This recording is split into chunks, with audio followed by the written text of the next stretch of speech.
Good morning to you. It is Monday, the 27th of March, 2023. I trust that you've had a wonderful weekend. My name is Mira Mugutu, and here are the latest headlines from across the continent of Africa. We start with those papers from Kenya. The Standard newspaper calls for sobriety talks. Leaders are asking President William Ruto and Azimio leader Raila Odinga to sit down and come up with solutions to the problems and stop the grandstanding. That story you'll find on page 4, 6, and 7 on the Standard. Kenya on high alert after Tanzania Marburg outbreak. You'll find that on page 12. And Treasury to unveil luxury gym and spa. Okay, that is on page 26. Russia to keep nuclear arms in Belarus. That's another world story you'll find on page 30. And on the sports page, Harambe ready to take a leap of faith. They're always taking a leap of faith, but hey, maybe one day, just one day. The Star newspaper, also from Kenya, 8 billion Kenya shillings bursary scandal rocks Jogo House. Cash was meant for bright but poor kids from 30 counties. And on the sport, Education Ministry accused of misusing World Bank billions.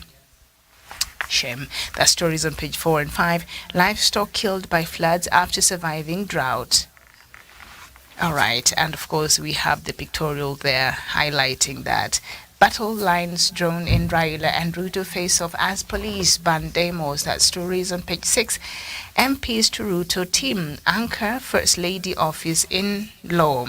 And Jeff Mwathi's body to be exhumed in murder probe, says IG Kome, that is Inspector General of Police, and the Daily Nation. Arrest me, Raila police lock horns, as a tough-talking Inspector General of Police yesterday warned that his officers will not spare anyone who participates in today's protest. Azimio leader Raila Odinga dared the police to arrest him. Meanwhile, Interior Cabinet Secretary Kithure Kindiki has announced the government will push a new law to restrict demonstrations. The hardening of positions only hurts Kenyans. Even more, that story is on page 4 and 5 inside the Daily Nation. How schools use uniform cartels to fleece parents. Now, that is something that the Ministry of Education should really look at and see how they can address that issue. High schooler, now students companion. Very well, the story is in there. And so that is what we have in those newspapers from Kenya. Let's look at what we have from across the other countries in Africa. The Punch from Nigeria, INEC votes 3 billion naira to fight electoral cases. The Daily Trust as well from Nigeria, how NIS operatives extort travelers at airports. The Daily News, this one is from Tanzania. ZANU-PF in huge show of strength as millions participate in party's primaries, big weeks 4. And bloodbath in ZANU-PF primaries. That is what we have on the headline of the news day, still from Zimbabwe. And High Court calls Mutuli to order over public debt. Still on the same newspaper. And Zimbabwe seated on huge renewable energy resources. Still on the news day. The New Vision from Uganda, PDM, officials in 35 districts being probed. Okay, very well. The Daily Monitor also from Uganda, MP Sako buys land in wetland. I guess riparian land where nobody should be building, or what is really going on. A lot of things have been happening in Uganda in relation to corruption, so I don't know if this is also another scandal waiting to happen. UPDF, we've killed 20 ADF rebels in attack in DR Congo, and I think I have that news in detail in just a short while. And then Muhumuza, a talent gone too soon. Chief Justice to fight poverty in northern. Okay. The Citizen from Tanzania, why Tanzania lags in startup funding. That is the main headline and the main pictorial there. War on fake seeds gets fresh impetus. Now that's how you solve some of these problems. So there you go. The New Times, this one from Rwanda, longer maternity leave sparks public debate.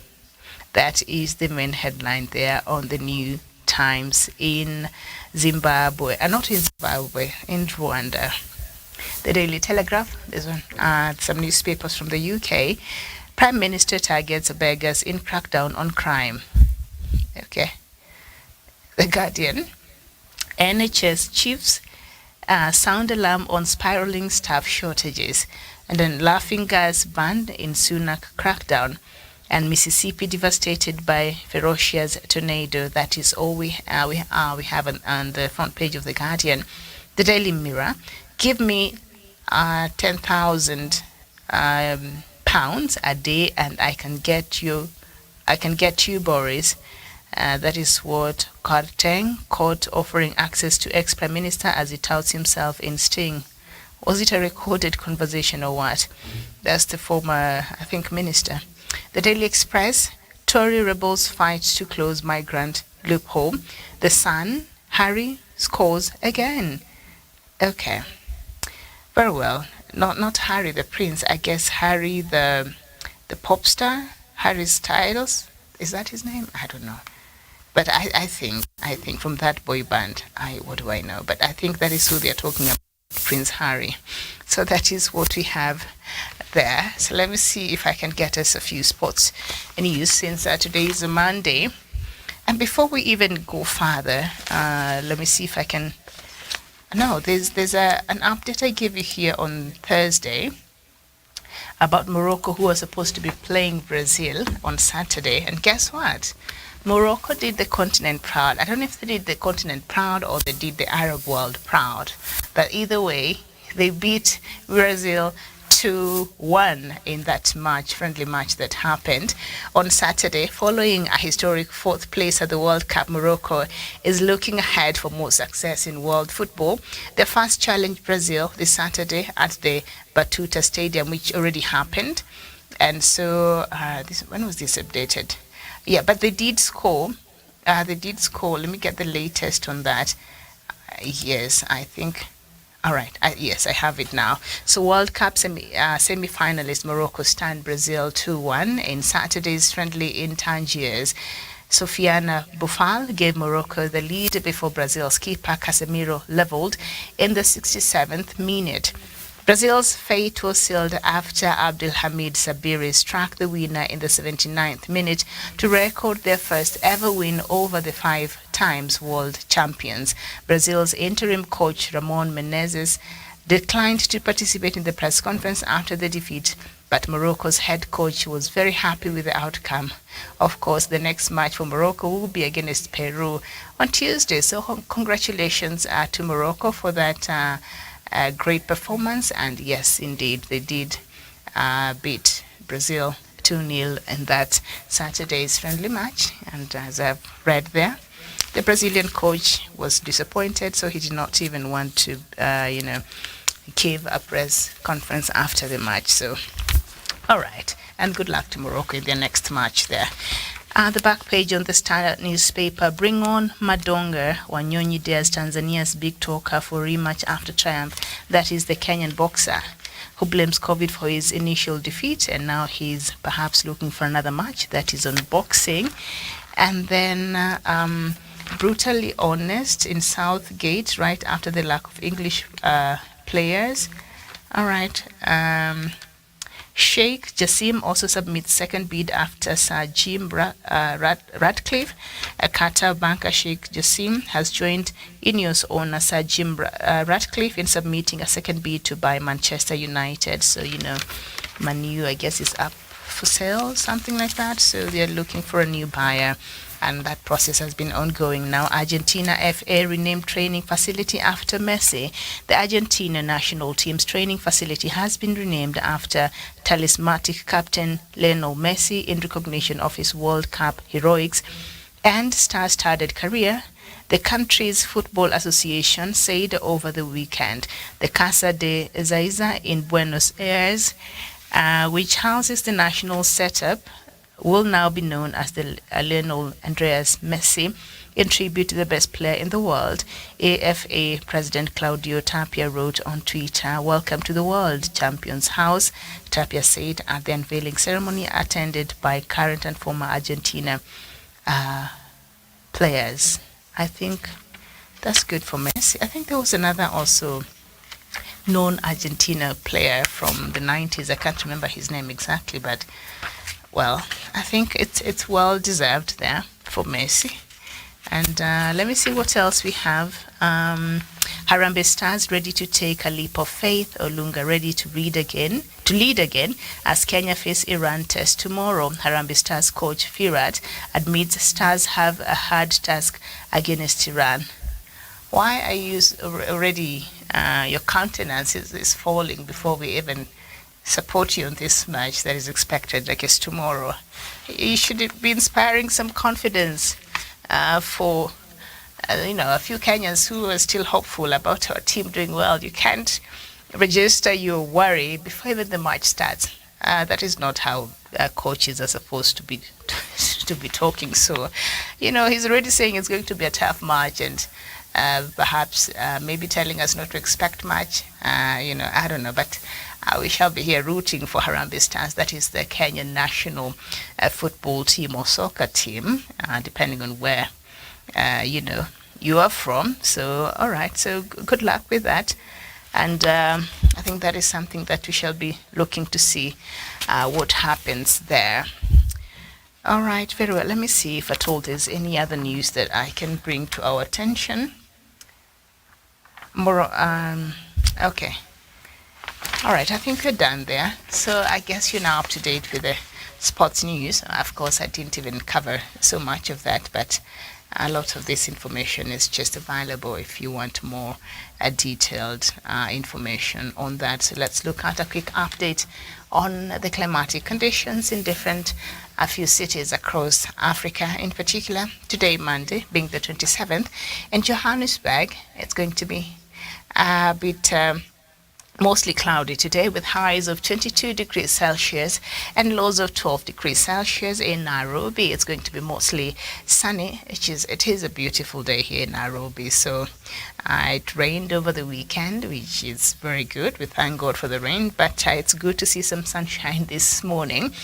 And it's going to be mostly sunny, as I have said there, with highs of 26 degrees Celsius and lows of 17 degrees Celsius. In Accra, Ghana, highs of 31 degrees Celsius and lows of 25 degrees Celsius, and it's going to be partly cloudy there.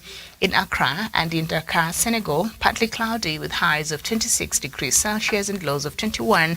In Abuja, Nigeria, partly cloudy with highs of 36 degrees Celsius and lows of 24 degrees Celsius. And in Kinshasa, partly cloudy with lows of 23 degrees Celsius and highs of 31 degrees Celsius. In Luanda, that is in Angola, isolated thunderstorms are going to be experienced with highs of 30 degrees Celsius and lows of 25 degrees Celsius. In Khartoum, that is in Sudan, lows of 18 degrees Celsius, highs of 33 degrees Celsius, and it's going to be mostly sunny. And in Addis Ababa, it's going to be partly cloudy with lows of 13 degrees Celsius and highs of 22 degrees Celsius. And in Johannesburg, where it is going to be mostly cloudy, 22 degrees Celsius and lows of 12 degrees Celsius. And I think I've repeated the Johannesburg one, but it's okay. So that is your weather update this morning. So you must respect the weather and dress appropriately. And whichever type of weather you'll be experiencing today, make sure you enjoy it. All right. Very well, so that is out of the way. You are now up to date. So now let me bring you up to date with what was on the headlines over the weekend, some of the stories that I'd like for us to have a conversation about. And we start our conversation this morning, or our news rather, from Rwanda. And the Rwandan government announced on Friday that Paul Rusesabagina, an outspoken critic of President Paul Kagame, is set to be released. Rusesabagina, who also played a part in the hit film Hotel Rwanda, was jailed on terrorism charges in September 2021.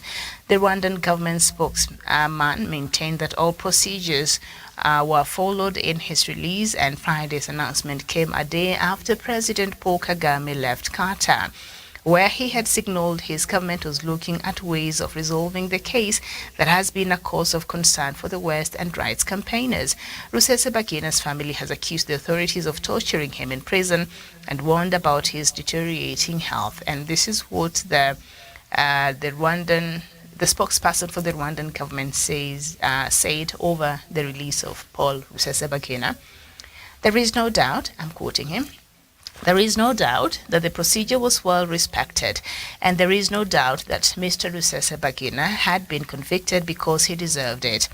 On this point, there is no doubt. Today he is released because the law allows it, and you also have to remember that if you relapse and fall back into the same offenses, as in if he does what he was accused of doing, as in supporting the genocide that happened in Rwanda in 1994. So if he does that again, hopefully no genocide happens again in Rwanda or anywhere in Africa or in the world for that matter.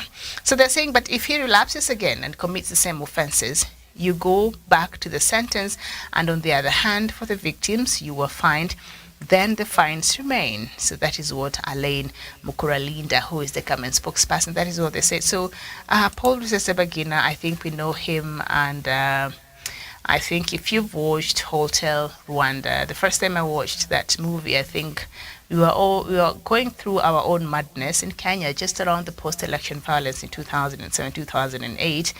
And it was the worst, time here in Kenya. So that is the time, I don't know why I chose to watch this movie, but it's quite chilling if you're watching it for the first time, and it depicts what happened in Rwanda during the 1994 genocide, and the role this hotelier, Mills Collins, I think this is the name of the hotel that he was the manager, and in this movie he's portrayed to have, shielded or provided refuge to a lot of Tutsis who were being targeted, and moderate Hutus who were being targeted, and he gave them a safe haven, and you could see how they were drinking water from the swimming pool and all that. And really, the story is quite riveting, and I think every now and then we should go back and watch it, all of us in the continent, just to remind us of why we should choose to always engage in peace and diplomacy, because and conversations and dialogue instead of aggression and other means, because other means, there's nothing good, I've said here, there's nothing good that can always come from, conflicts. Well, conflicts are there.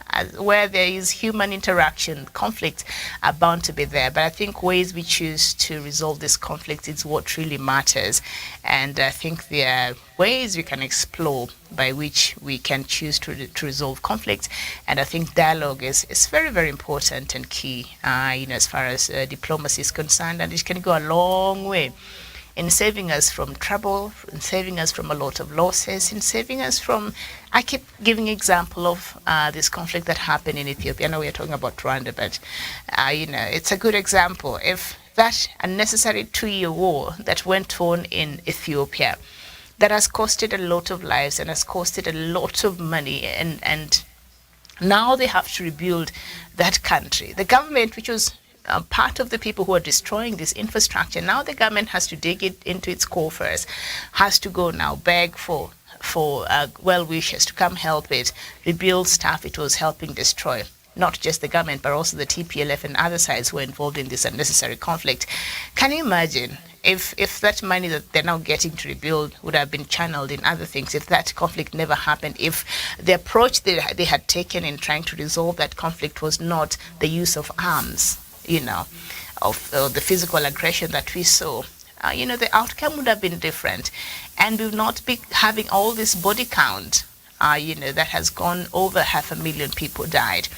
We will not be having all these schools and all these health centers and all the people that died from other causes like malnutrition and all these things. So the tug of war and the cost of war is just too much. It's just a lot. So if we can just learn and learn from, this movie and what happened in Rwanda, when something is not tempered in good time, and some of these things are not arrested and really addressed in good time, then it is bound to get out of hand. So Rwanda can always be a very good lesson for us to reflect upon and to look and see how then can we avert, how can we learn, and how can we do better, and how can we choose ways to engage as a people, as a community, as a country, to ensure that we are able still to talk and to confront the problem, but in a way that is not detrimental, in a way that is not destructive, in a way that still leaves us united, in a way that still fosters cohesion within us and within our people and in our country, and in a way that really propels us forward. We engage to find solutions for prosperity. That is that is what democracy should be doing and helping us see, and that is what history is there for us to see and see how can we learn and how can we do better. This we have used before. It has not perhaps worked so well, or the result of that has been detrimental. How can we engage different? I think those are the conversations we should be having around Africa, because when it comes to conflict and conflict management and resolution, we're very poor in how we, first of all, we're very good in fomenting these conflicts. We are perfect.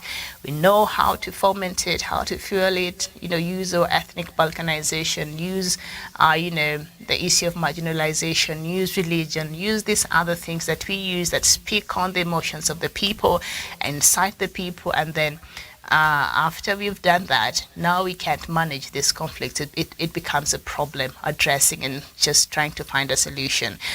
And we could learn from Hotel Rwanda, from what happened in Rwanda. And this movie, of course, depicts this. So apparently, Paul Kagame and his government had said Paul Rusesabagina, as much as there's even a movie that was made in his honor. I think he even received a prize. Did he receive it? Was he awarded? I'm not sure. But yeah, so apparently he supported. Now, he supported the genociders, according to the government. So he was released on Friday. He was arrested against the international laws a few years ago on his way on transit to some other place. He was arrested in the Middle East and brought to Rwanda in ways that went against the international law. And his family has been making noise about it and all that. But if Rwanda, whatever government sets its self to do, it will do. And so they gave him, I think, a 25 years jail term.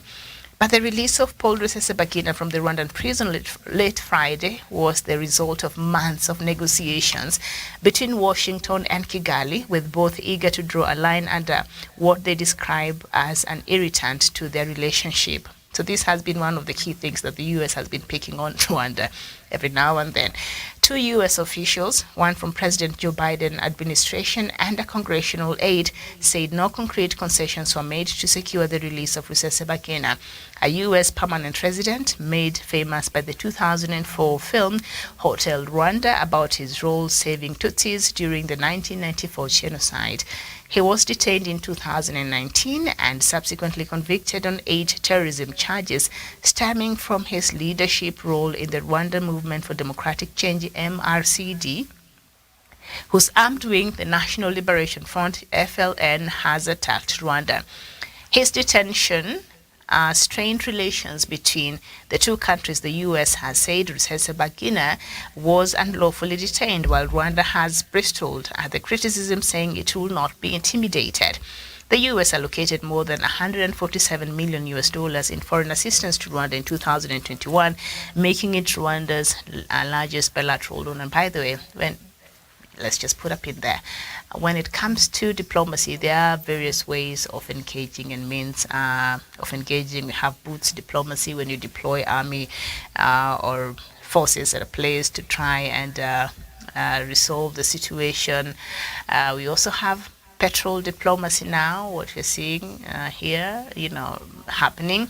We also have dollar diplomacy, and that is the aid and the funding that we get. Normally, it doesn't come for free.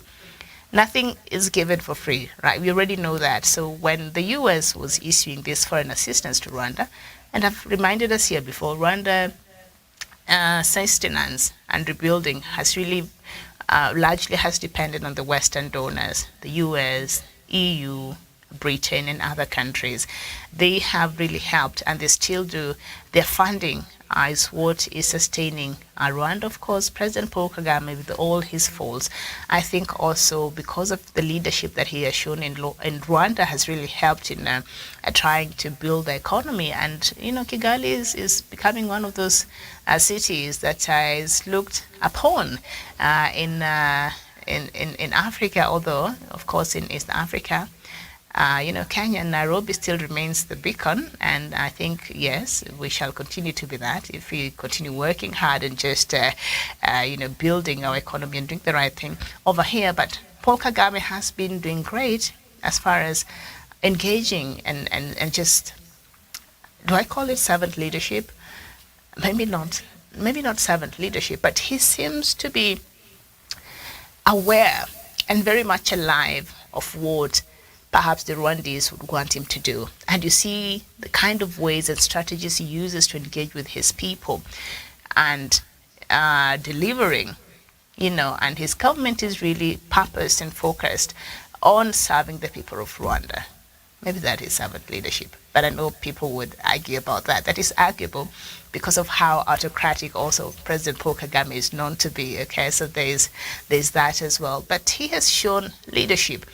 And I think it had to take somebody like him for Rwanda to stabilize. It had to take someone who was strong-willed and who was even benevolent dictator. Some would refer to him to stabilize Rwanda. Otherwise, the dark places that Rwanda had went, especially during the genocide, for many countries it would have been very difficult to pull back and stabilize and rebuild. But Rwanda has been able to do that, and much of that is because of President Paul Kagame. So I think we have to give credit where it's due. But in other conversations, we shall have that another day. So, this has been a thorny issue, the issue of Paul Rusesabagina. He was offered U.S. citizenship, and as I said, he was arrested in a way that did not follow the international, laws, and the U.S. has been, engaging, but much of that engagement has not been just pointing fingers at Rwanda. You have to release Paul Kagame, but a lot of that has to do with aid. So they soften, the heart of President Paul Kagame, and they bring more aid. What else do you want? Medicine, it's right here. What else do you want? Okay, fine, you're part of AGOA, and things like that. So before you know it, the dollar diplomacy, as it is called, that is based on funding and help and money and all these things, you find that it's easier for you to achieve your goal in the international system or in the world of diplomacy without necessarily using force. So there are numerous ways in which you can engage diplomatically. So I think on this one, the dollar diplomacy has really worked. And so President Paul Kagame had to influence the release of Paul Rusesabagina. I don't want to say he was being held as a bargaining chief, but it's interesting. Diplomacy is quite interesting. If you really understand how this international system works, you'll be shocked. Now, the U.S. government made clear to Rwandans that this would remain a bilateral irritant until we could reach a mutually satisfactory resolution, the Biden administration official said, speaking on the condition of anonymity. And Yokande Makolo, the spokesperson for the Rwandan government, who I quoted there earlier, said after a few false starts, progress started to be made precisely when the U.S. abandoned the pressure and threats approach. That's it. There are three means of engaging and exuding power or influence over an actor, and one of them is the use of hard power. The coercion, the sanctions, the physical aggression that we see happen. And the other one is soft power, where you use the dollar diplomacy. So the aggression, according to a Rwandan official, was not working under pressure, and the threat for to sanction was not working. So what they did, and then the third one, which you bring both soft and hard powers together and see how they can work out. And so it's saying, the first strategy that the U.S. was using, that is on the use of coercion, which is another form of hard power, was not working. So the U.S. had to change tact. So Rwanda stood its ground, and then the US had to hear what and act in a way that Rwanda was willing to listen and to pay attention to and to respond as well. So when asked how the US had engaged on these issues, Makolo, who is the Rwandese government spokesperson, pointed to a statement issued by the US Secretary of State Anthony Blinken after Rusesabagina's release, emphasizing that political change in Rwanda should only come through peaceful means. Okay, and I think President Paul Kagame has been quite consistent on that. He's saying, you're not going to push me, you're not going to have me do things by force. And Paul Kagame has been quite consistent. So if you want to get anything or have any kind of an argument with President Paul Kagame of Rwanda, then force and coercion is something that he does not respond very well to. So, and that is what the spokesperson for Rwanda is saying. So the U.S. congressional aide, who also asked not to be named, said the negotiations were advanced by moves from Washington and Rusesabagina himself to acknowledge Rwanda's point of view. Particularly helpful, the aide said, was a letter Rusesabagina wrote to Rwandan President Paul Kagame in October, in which he expressed regret at not ensuring that MRCD members refrained from violence. The Rwandan government released it on Friday. See, he's also smart. Because I remember even Rusesabagina, when he was going through that court process, he was also quite something, and he took stands. I think there was a point he refused to go to court. Even when his sentencing was being read, I think he refused to appear because he said that in the manner in which these proceedings were being carried out and the sentencing was unfair, so he did not want to be party to that. So he did not appear, I think, even during his sentencing and some of the court proceedings. But he realized with Paul Kagame, you don't become a hard nut, so you have to calm down and be strategic in how you communicate, and put it in a way that you're remorseful and you acknowledge, and he did that. So that was a smart move on his part, and so he was released through executive powers. Through executive powers. I think that is good for Paul Rusesabagina, and I hope he has left Rwanda before President Paul Kagame changes his mind. I hope he's already out of Rwanda. Anyway, let's leave that there. So good for Paul Rusesabagina and his family, and his family has accused the authorities of torturing him in prison, and also warned about his health that was getting worse. So also that could be one of the reasons why, they've decided to release him. But also the visit by President Paul Kagame to Qatar last week I was telling you about. And it could possibly be that also Rusesabagina was also one of the key things that they talked about. And I think Qatar, the Western world sometimes uses Qatar a lot in areas where they can't really have influence to act for them or to speak for them. And so I guess that was one of the agendas, but also I strongly believe that the issue of the Democratic Republic of Congo was also on the table. So I think it's just a matter of time before we see Paul Kagame issue maybe a different statement on the DRC, or, I don't know. But yeah, I can't wait. It appears that Qatar has, how it has its ways there in mediation and diplomacy. It's quite interesting now, the players and how the world is today, because usually it is the US who will be so engaged in things like this, but Qatar and countries like China are slowly, posturing themselves in the international systems as countries that also could be meaningful when it comes to resolving conflicts and just things like that. Which, as much as we see some of these things happening, but I think at the back of our heads, I think the question that we should be asking, what are they up to and what is their interest? And why are they willing to just offer their resources and time to mediate? And it's not like they're offering the good offices, where you just offer the warring parties a space for them to talk it out and facilitate them, and you're not involved.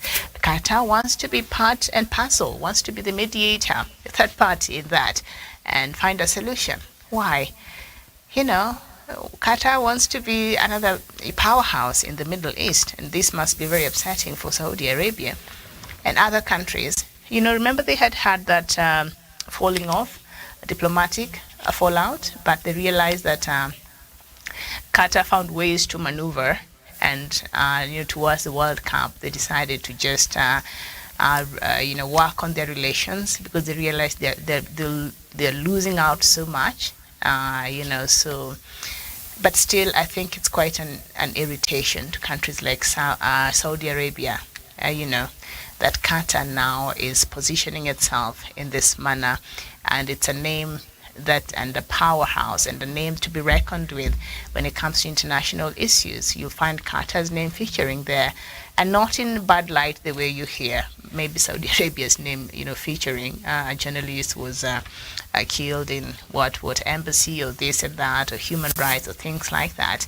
So you find that Qatar has really learned this international system very well, and it knows how to brand itself, and it has mastered the language of the international system and the character of the international system, and it is now positioning itself, and before you know it, it's becoming very acceptable, and it's becoming a name that will be synonymous with a peace-loving country that is supporting leading mediations across the world and is just committed to bringing peace.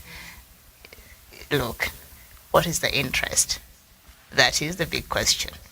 What is the interest behind all this? All right, and that is a conversation that Doc will be looking further. In the evening, if you have time, you could join the Twitter space, where they shall be looking at Qatar in more details and the recent moves it has been making. So hopefully after that visit by Paul Kagame, that maybe made him change his mind about Paul Rusesabagina in Qatar. So I'd like to hear what now he has to say about the conflict in Democratic Republic of Congo. That I'm interested. Let's move on to Sudan. And Sudan's military and civilian political leaders began talks on Sunday on a proposal to bring the powerful paramilitary rapid support forces under the army's control, as they try to finalize an agreement for a new transition leading to elections. So rapid support forces, this also known as the Janjaweed. So they are paramilitary wing that a lot of times have been used. They're being used in Yemen. They're like mercenaries for hire. Yes, that is what they are. They're mercenaries for hire. So especially in the Middle East, we know there have been that war, but the peace deal that was mediated by China between Saudi Arabia and Iran, perhaps that will help in calming the tensions in the Middle East, because these fractions have been just aligning against whichever side. That has really caused a lot. And so you see groups being sponsored like Hezbollah, the Houthi rebels, and all that, with the different factions that are involved in that conflict. So because of that conflict that was mediated successfully by China, so maybe the geopolitics of the Middle East will change a little bit, and there will be no need for Janjaweed to be hired to fight those proxy wars up there anyway. But this is a wing that has been hired so much, and you'll find them even in other African countries where they're used for hire. They are mercenaries for hire, this Janjaweed, but they have a beautiful name there. They're called the Rapid Support Forces. So they support this. They're also a paramilitary. It is a military.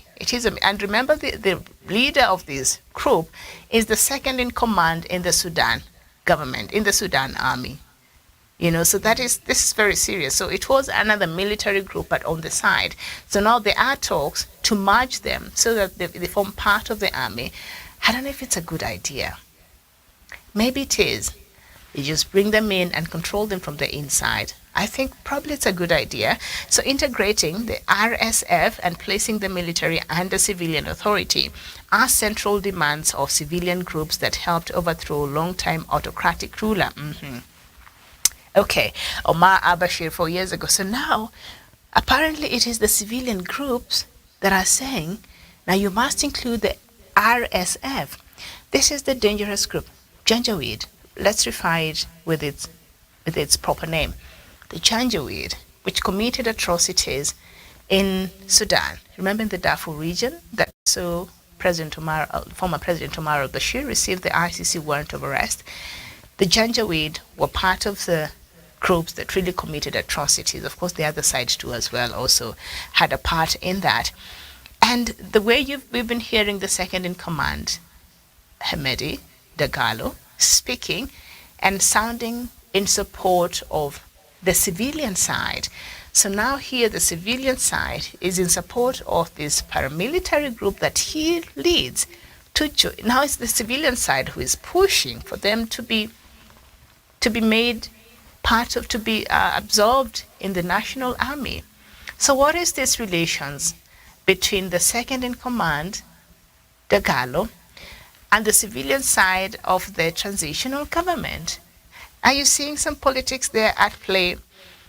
Because on a normal Monday morning, the civilians, as we know them and their stance they have, they will be opposed to having this paramilitary group being enjoined in the national army based on their history and the atrocities they've been used to commit in Sudan and other places. But now it is the civilian side that is supporting that move. Okay? Interesting.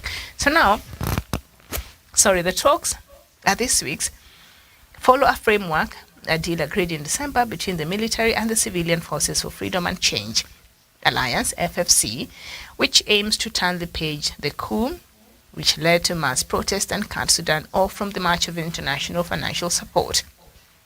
Sudan's army has a long history of staging military takeovers and has amassed substantial economic holdings. It wants to see the RSF, which by some estimates has up to 100,000 fighters.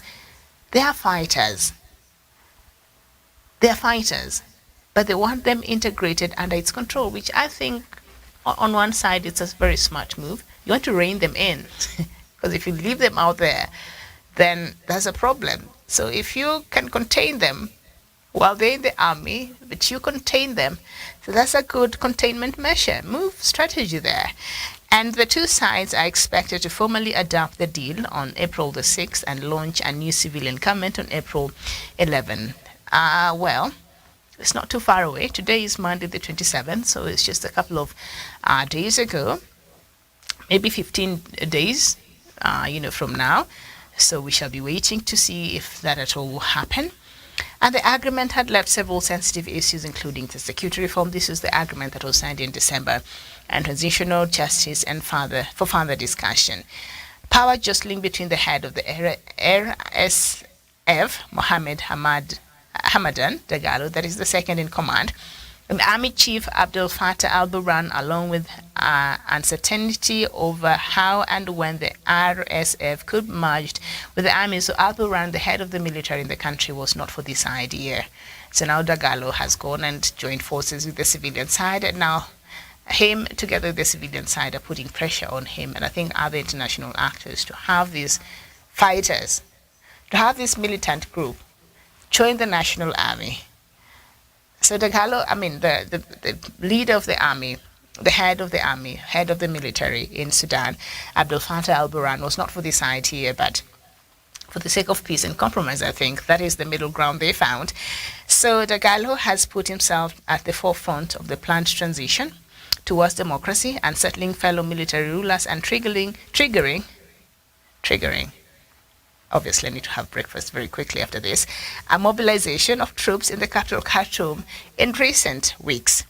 Okay, and Dagalo, widely known as Hemedi, is the deputy leader of the ruling council that took full power after the 2001 coup. Burhan, the council's head, asserted on Sunday that the country's army would be brought under the leadership of a new civilian government, restating pledges that it would withdraw from politics. So I think that is a good move. And the process of security and military reform is a long and complicated process, and one that cannot be bypassed. Burhan said that. So I think this is some quite a development there from Sudan. There are some power politics in military, obviously, and there has been some military, and they're not speaking in one voice. So I think this new speed they've picked up to really quickly allow for a transition. I think that is what might save Sudan. But if they continue staying and prolonging their stay in power, that predisposes Sudan for other vulnerabilities and other counter coups. So I think the sooner, and these new developments that are being made, I think the sooner they're able to get over it and hand over the leadership of that country to civilian rule, then the sooner Sudan can stabilize and the sooner Sudan can move forward. Because I think since the coup that ousted President Omar al-Bashir in 2019, Sudan has been in a state of uncertainty, and they've just been making circles, but they've not been making progress at all. It's just movements, but not progress at all. And there's a difference. So I think in this, we see perhaps this will bring the much desired, progress, and also some of the reforms and some of the things that they have agreed upon that are supposed to have been done right now that are lagging behind. So I'll be waiting here for the April the 11th, but of course I think they added themselves another 2 years starting last December, so that will elapse next year in December, and at that point what we are hoping is to see a full transition to civilian rule, and maybe at that point they will even organize for an election. I don't know how they're planning that transition to look like, but those are part of the things and the conversations that they have been having. But this move, also the agreement that was to have the RSF, the Rapid Support Forces, aka Janjaweed, to be integrated to the National Army. On one side, I think it's a good thing. The army will have a command, but you see the problem with that is this: their loyalty still lies with Hamdan, with Jagalo. Their loyalty still lies there. So I don't know if they will abandon their loyalty and be loyal to the constitution and the country of Sudan, or they'll also be working to cause disruption in and within the military. There really are, there are problems with that. There are, because these are people with a certain ideology. These are people who have been pushing for a certain agenda that is quite different from that agenda of the army as we know it. So if you march them in here, I don't know how well they will be integrated. Will they just wear the uniform and look like the National Army? Will that be enough? Or there needs to be a sort of a mindset shift and a training on that so that they can properly be integrated within the army of Sudan. Otherwise, if they just come as they are, the only place you go as you are, you're allowed to do that is church, or other religious, spaces, and then, you'll be changed in there. But in the army, I'm thinking you just can't come as you are. That's why today I can't just go to a barracks and decide I want to become an army officer and just be given uniform and voila, I'm qualified. There's a reason why they go through this training, so that you're able to get the idea and what it means to be an army official. There's a reason why. So that your mind and how you look at things and your ideology and and how you look at certain can shift, and so that you can fully become an army officer. So if you have these people who perhaps have not gone through the same training as the army officers in Sudan, and you want them to come in and join the army just as they are, tell me how that is working for South Sudan. Not very well. And those are the things that even M23 is pushing to join the National Army of DRC. And it's quite different. These ideologies might not merge very well, might not work in harmony. So I think before, my advice, and I'm not a security expert, so this is just my thinking, perhaps they need to go through some training. They need to go through some workshops together.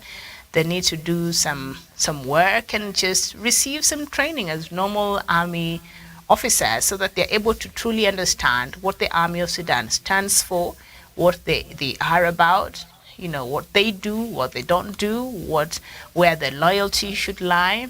So they need to go through that. for them to truly join the army successfully. If that was part of the agreement and they agree that is what they want to do, that should happen like that. But if they just join the army as they are, these are militants. These are militants. These are fighters. They're mercenaries for hire. That is what they know. That is their lives. That's how they've been living. So if you just bring them in the army, where there's order, there's discipline, there's obedience, there's the rule of law, that might not work very well. And a chain of command and things like that, that might be a problem there.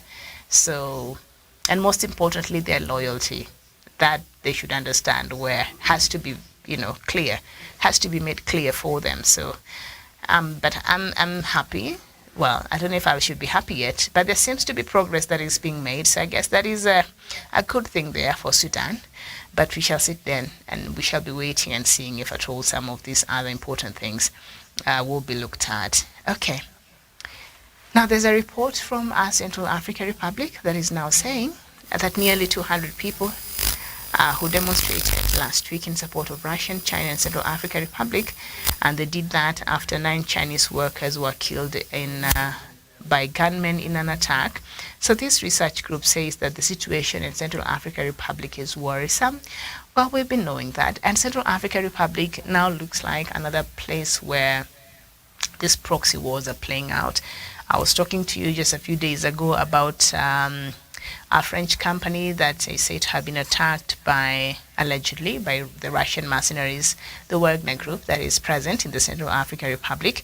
And a few days ago, some Chinese miners or workers were also killed, 7 of them, and I think China issued a very stern protest and called on those responsible to be brought to book.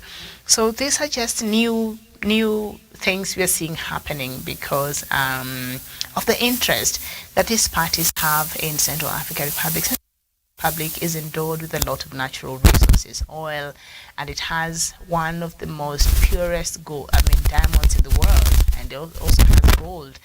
So it is really wealthy, but the downside of that is that it has become a battleground for all these powers that are jostling to profit from its natural resources. So one of that is that there has been a consistent proxy war going on in there, and by increased presence of the Russian mercenaries in that country, has really upset the status quo of those powers that had been there for a while, like those from France and other countries that have also been present there in the Central African Republic. And so we see all this now playing out, and now these targeted killings were on the Chinese. So last week there were some demonstrations in support of Russia and China in the Central African Republic. So okay, I know I'm laughing, but it's really sad. So these Central African Republicans, they were holding the Russian flags and they're holding the Chinese, flags, right? And they were protesting and demonstrating in support of these two countries. Yeah, but in the capital, Bangui, and other towns, they're protesting in support of Russian government and in support of China government, because after the attacks in the French company brewing company, the allegations were Russian mercenaries did it. So now they're doing is they're putting up these poor Africans and they're giving them flags and go to the streets, because they know if at all Russia, I'm not saying they did it, if at all, and I think there are no reports that suggest they did it, but if at all there are some possibilities that perhaps the mercenaries also, because of the interest they have in the natural resources, maybe they did that to scare other Chinese workers and other Chinese, they also have a lot of interest, and they own quite a number of mines in Central African Republic. So this could be a way of scaring them away. And because Russia now and China, that is the only big ally it has, especially during this time that that conflict is ongoing, its invasion to Ukraine. So they can't afford to lose or to lose their partner, that is China. They can't afford to lose that or to have anything happen to that relationship right now. So what they do is, let's get these foolish Africans. Let's give them our flag, and let's also give them on the left hand, let them carry the Chinese flag and the Russian flag, and let them walk around the streets and demonstrate. Oh boy, this is just sad. Now, the Central Africa, this is very disturbing. The Central African Republic is one of Africa's poorest countries and has been battling rebel groups for decades. Without evidence, the Central African Republic government blamed rebels for the killings, but the rebels are pointing their fingers at Russia's Wagner Group. See, that's it. Which has been deployed in the capital Bangui since 2018 to protect the Central African Republic government. So these Russian mercenaries feel we are part of this government, period. And so anybody, including Chinese, who are up here trying to upset our interest and mess with our interest in this beloved second country, Central African Republic, we're just going to deal with them. So now, after the killings, the government tried to blame these acts on the rebel groups that are also present in the Central African Republic. But the rebels are saying, oh no, we had nothing to do with it. Look to the government's, Mr. President's security operators, and that will be the Wagner Group. And they know what happened to the Chinese workers who were murdered. And you ask them. So the Wagner Group, according to the rebel groups in Central African Republic, were the ones involved in murdering the Chinese workers. And at the demonstrations that took place in Bangui on Wednesday, inscriptions on banners ranged from, so what the Polish Africans were holding, I don't know if because they couldn't read what was written, maybe it was written in a language they don't understand, or I don't know. It's just sad when you see things that happen in this continent sometimes, and because people are ignorant and they don't know the kind of issues they're involved in, and what is really happening in the international system, and even the proxy wars, and the reasons behind even their country to have been ravaged the way it is. I think it's just ignorance. I just blame it on ignorance. I think they just don't know any better. So they were holding banners in support for China and also Russia, Wagner, and others were written, we love Russia and we love Wagner. Oh boy. Now the show of support follows the killing of 9 Chinese employees the other Sunday, about a week ago, in a shooting at the Gold Coast Group gold mine. All right. So without evidence, Prime Minister Felix Molwa the other Sunday blamed the attack on CPC and alliance rebel groups. This is the group that had wanted for Bozize to be its presidential candidate before he was disqualified by the Constitutional Court, but exiled former Central African Republic President Francois Bozize, who has recently relocated to Guinea-Bissau. So said that the CPC denied being involved in the gold mine attack and accused Russia's Wagner mercenary group of being behind it. So they're still trying to say Bozize, the one responsible for CPC, and CPC is the one who carried out these attacks. So it could be him, and that is what the Prime Minister was saying, but without evidence. And the CPC denied it, of course, saying it is the Wagner Group. And the Russian paramilitaries were deployed to Central African Republic in 2018 to fend off an assault on the capital by the CPC. So they're blaming it on the CPC, and the CPC is saying, no, we did not kill you. The Russian worker, the Chinese workers, employees, that has to do with your friends, the mercenary group, the Wagner mercenary group, and the government is saying, no, they can't do that. It has to be you, but without evidence. Yeah. Central African Republic is courting problems. Central African Republic has known only problems. Central African Republic is one of those countries in this continent that has been quite unstable because of so many other factors. But even the recent overtures and the kind of moves that the government is doing and the kind of relations it's having I think Central African Republic will continue to suffer until they're able to get a leader who can really, really, really show some leadership in that country. They will continue to suffer. The world will continue taking advantage of them. The population will continue to suffer. They will remain poor, forever poor, despite of its wealth that it has. And then you put your people in the streets carrying these foreign flags, waving and chanting on their behalf, while they know what they're doing in ravaging your country. This is just sad, but I'll just blame it on ignorance at this point. So I'll just put a stop here right now. I think the other, Kamala Harris's visit to Africa, maybe we just look, maybe we just look at it very quickly. Vice President Kamala Harris was greeted by school children and dancers and drummers. Like, I already have a problem with this story, but it was expected. I don't like our children and our mothers dancing to these foreign dignitaries, because when our heads of states or our leaders visit these countries in the West, this is not the reception they get. And I know this is a mindset that was introduced during the colonial era, and we had to dance to our masters and offer them entertainment. For us, we were just a form of entertainment. It was just for their own pleasure.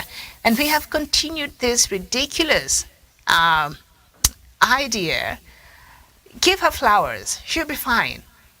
Give her flowers, that's enough. In the middle of the night, you're having children and our mothers and sisters dancing at the airport to welcome Kamala Harris or whoever it is that is visiting. Like, this is a huge problem for me, but I know it's not the biggest issues right now we should be worrying about. Like, we have other serious problems, but hey, she arrived on Sunday in Ghana for the start of a week-long visit to Africa, intended to deepen U.S. relationships amid global competition over the continent's future. Ghana is one of the continent's most stable democracies, but Harris is arriving at a time of severe challenges for the West African nation, its economy among the fastest growing in the world before the COVID-19 pandemic faces right now a debt crisis and a soaring inflation that is driving up the cost of food and other necessities. A country of 34 million people that is slightly smaller than Oregon, Ghana is also wary of threats from instability in the region. Its neighbors, such as Burkina Faso and Mali, have each endured 2 coups in recent years, and local offshoots of Al-Qaeda and Islamic State group operates in the area known as Sahel, which is north of Ghana.